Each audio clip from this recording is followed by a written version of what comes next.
নমস্কার বন্ধুরা, আপনাদের সকলকে আমার ইউটিউব চ্যানেলে জানাই অনেক অনেক স্বাগত। আশা করছি আপনারা সকলে খুব ভালো আছেন এবং সুস্থ আছেন।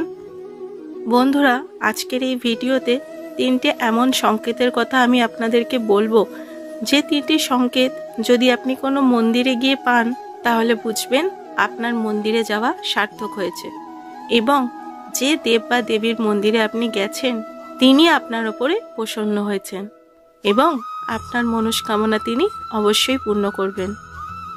বন্ধুরা, এই তিনটি সংকেত কিন্তু অত্যন্ত গুরুত্বপূর্ণ, তাই যখন মন্দিরে যাবেন এই তিনটি সংকেত অবশ্যই একটু লক্ষ্য করে দেখবেন এই সংকেতগুলির কোনো একটি আপনি পান কিনা। এরকম বহু মানুষ আছে যারা মন্দিরে যাওয়ার পরে তিনটে সংকেত তো পায়, কিন্তু তারা যেহেতু এই সংকেত তিনটির ব্যাপারে জানে না, তাই তার ব্যাপারে বুঝতে পারে না। তাই তারা দ্বন্দ্বের মধ্যে থাকে যে ভগবান কি তাদের মনস্কামনা আদৌ শুনেছেন নাকি শোনেননি। তাহলে চলুন দেরি না করে জেনে নেওয়া যাক এই তিনটে বিশেষ সংকেত কি কি, যেটা মন্দিরে গেলে বিশেষ করে পাওয়া যায়। বন্ধুরা, ভিডিওটা শুরু করার আগে যারা আমার এই চ্যানেলে নতুন তারা অবশ্যই পারলে চ্যানেলটাকে সাবস্ক্রাইব করে নেবেন এরকম আরও অনেক ভিডিও দেখার জন্য। আর যারা করেছেন তাদেরকে অসংখ্য ধন্যবাদ। আর কমেন্টে প্রভুর আশীর্বাদ পেতে অবশ্যই লিখবেন জয় শ্রীকৃষ্ণ। এবার চলুন এক এক করে জেনে নিই এই বিশেষ তিনটি সংকেত কি কি। এর মধ্যে প্রথম সংকেত হলো, যখন আপনি মন্দিরে গিয়ে প্রার্থনা করবেন তখন যদি আপনি এটা অনুভব করেন যে আপনার দুই ভুরুযুগলের মাঝে যেখানে অগ্রাচক্র উপস্থিত সেই জায়গাটা হঠাৎ করে দপদপ করছে, অর্থাৎ আপনার মনে হবে যেন কেউ যেন আস্তে আস্তে ওই জায়গাটায় হাত দিচ্ছে, তাহলে বুঝবেন ভগবানের দেওয়া একটি অনেক বড় সংকেত এটি। এই অগ্রাচক্রকেই জ্ঞান নেত্র বলা হয়। একজন সাধকের জীবনে এই অগ্রাচক্রের ভূমিকা অত্যাধিক বেশি পরিমাণে থাকে, আর এই জায়গায় যদি দপদপ করতে থাকে তাহলে আপনি বুঝবেন যে ভগবানের শক্তির সাথে আপনি কানেক্টেড হয়েছেন, অর্থাৎ আপনার মনের কথা ভগবান শুনেছেন এবং তিনি আপনার উপরে তার আশীর্বাদ বর্ষণ করেছেন। আপনার জীবনে আর কোনো কিছু নিয়ে চিন্তা করার কোনো কারণ নেই। আপনার প্রার্থনা স্বয়ং ভগবান নিজে শুনেছেন, আর তিনি অবশ্যই আপনাকে সঠিক পথ দেখাবেন। এরকম সময় বুঝে নেবেন যে আপনি অত্যন্ত ভাগ্যবান, আপনি নিজেকে ভগবানের শক্তির সাথে কানেক্টেড করতে পেরেছেন, যেটা সবাই পারে না। এবং এটাই সেই সংকেত যেটা বোঝায় যে আপনার ওপর ভগবানের কৃপা দৃষ্টি রয়েছে, তাই আপনি নিশ্চিন্তে আপনার জীবন কাটাতে পারেন। আপনাদের কারোর সাথে যদি এরকমটা হয় তাহলে অবশ্যই আমাকে কমেন্ট সেকশানে কমেন্ট করে একবার জানাবেন। দ্বিতীয় যে সংকেতটির কথা বলবো সেটি আপনারা যখন মন্দিরে গিয়ে প্রার্থনা করার সময় আপনি দেখবেন যে আপনার মন হঠাৎ করে ভগবানের চিন্তায় গভীরভাবে ডুবে গেছে এবং আপনার চোখ থেকে অঝরে অশ্রু ঝরে পড়ছে, তাহলেই আপনি বুঝবেন যে আপনি ভগবানের সাথে কতটা কানেক্টেড হতে পেরেছেন এবং ভগবান আপনার ওপরে তার কৃপা দৃষ্টি দান করেছেন। আপনার চোখের এই জল এটাই প্রমাণ করে যে আপনি কতটা মন প্রাণ দিয়ে ভগবানকে ভালোবাসেন। যে ভগবানকে নিজের অত্যন্ত কাছের মনে করে, ভগবানও তাকে অত্যন্ত নিজের কাছের করে নেয়। তার জীবনের সকল রকম সমস্যার ভার ভগবান নিজেই নিয়ে নেন। এর দ্বারা এটাও বোঝায় যে আপনি যে প্রার্থনাটা নিয়ে ভগবানের কাছে গেছেন সেটি ভগবান শুনেছেন এবং তিনি আপনাকে অতি অবশ্যই সাহায্য করবেন যাতে আপনার মনস্কামনা পূর্ণ হয়। বন্ধুরা, ভক্তি ভরে চোখের জল ফেলে কেউ যদি ভগবানকে ডাকে, ভগবান তো সে ভক্তকে ফিরিয়ে দিতে কখনোই পারেন না।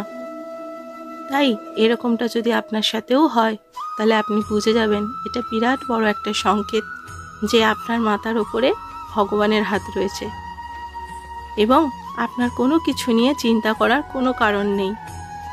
তৃতীয় যে সংকেতটি হলো সেটি অত্যন্ত গুরুত্বপূর্ণ একটি সংকেত।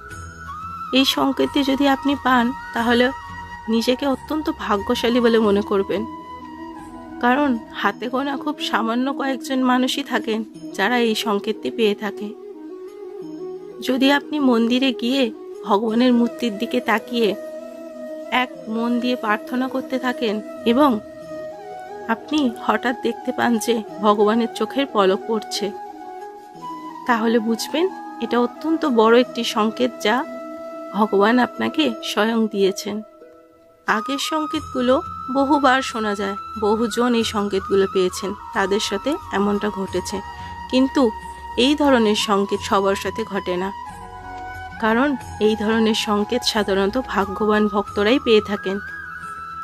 যদি আপনি সেই ভাগ্যবান ব্যক্তিদের মধ্যে একজন হন যে এই ধরনের সংকেত মন্দিরে গিয়ে পেয়ে থাকেন, তাহলে বুঝবেন যে ভগবান আপনার প্রতি অত্যন্ত প্রসন্ন এবং আপনার ভক্তি নিষ্ঠা দেখে আপনাকে আশ্বাস দিচ্ছেন তিনি। আপনার জীবনে যত প্রকার সমস্যা আসবে, স্বয়ং ভগবানই সেই সমস্যাগুলো আপনার জীবন থেকে দূর করবে। তারপর আপনাকে আর কোনো কিছু নিয়ে ভাবতে হবে না। বন্ধুরা, এই ধরনের সংকেত আপনি হঠাৎ করে ভগবানের দিকে তাকিয়ে থাকতে থাকতে পেতে পারেন। আর এই ধরনের সংকেত ভগবান তখনই দেন যখন তিনি তার ভক্তদের স্পষ্টভাবে বোঝাতে চান যে তিনি তার পাশে সর্বদা আছেন, যে কোনো পরিস্থিতিতে তাকে রক্ষা করছেন। বন্ধুরা, এই ছিল 3টি সংকেত যা সাধারণত ভক্তরা মন্দিরে গেলে ভগবানের থেকে পেয়ে থাকে। যদি এই 3টি সংকেতের মধ্যে আপনারা কোনো একটিও পেয়ে থাকেন, তাহলেও বুঝবেন যে আপনারা অত্যন্ত ভাগ্যশালী। আর এই 3টি সংকেতের মধ্যে যদি আপনি 3টেই পান, তাহলে আপনি একদম নিশ্চিন্ত হয়ে যাবেন যে আপনি ভগবানের শক্তির সাথে সর্বদা জুড়ে আছেন এবং আপনার উপরে তিনি সবসময় তার কৃপা দৃষ্টি বজায় রেখেছেন। তাই ভগবানকে আমাদের চাওয়া পাওয়ার কথা বলতে হবে এমনটা কিন্তু সবসময় নয়, কারণ তিনি অন্তর্যামী। তিনি আগে থেকেই জানে যে তার ভক্তের কি প্রয়োজন আর কি অপ্রয়োজন। প্রয়োজনের মাত্রায় বেশি জিনিস দিলে মানুষ তার ব্যবহার ভুলে যায়, আর প্রয়োজনের তুলনায় কম জিনিস দিলে মানুষের আক্ষেপ থেকে যায়। তো তিনি অবশ্যই সঠিক পরিমাপটা জানেন কার জন্য কি দরকার। তারপরেও যদি এই জীবনে ঝড়ঝাপটা আসে, তো সেটা সামলানোর জন্য তো তিনি রয়েছেন। শুধু আপনার মনের বিশ্বাসটুকু তার প্রতি থাকা দরকার। বিশ্বাস হলো এমন একটা বস্তু যা পাহাড়কেও টলাতে পারে।